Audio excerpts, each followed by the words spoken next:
Welcome to Blizzard Fire. We hope this video helps fire up your solution. In this video, I will explain how to launch your Audi RS5 using the easy method. First, make sure your car is fully warmed up. Then, navigate to Audi Drive Select and choose the dynamic driving mode. Next, shift your gear selector into Sport mode, which you'll see as an S on your dashboard display. Finally, press the ESB button once to deactivate traction control, preparing your RS5 for an exhilarating start. Now, let's engage the launch control system. With your left foot, firmly press and hold the brake pedal all the way down. Simultaneously, with your right foot, quickly and fully depress the accelerator pedal to the floor. You will notice the engine revs climb and then settle at around 3,000 revolutions per minute, indicating that launch control is now active and ready. With launch control engaged, the exciting part begins.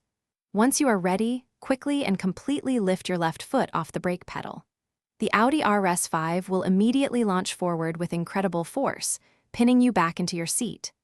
The car's advanced transmission will handle all the gear changes automatically and with lightning-fast precision, ensuring a perfect, consistent launch every time. After a successful launch, you can continue to accelerate or ease off the accelerator as you wish. For normal driving, remember to press the ESB button again to reactivate traction control, ensuring full safety systems are back online. It's also a good practice to allow your RS5 a few minutes to cool down between consecutive launches to maintain optimal performance and protect its components. Thanks for watching. If you found this helpful, don't forget to like and subscribe.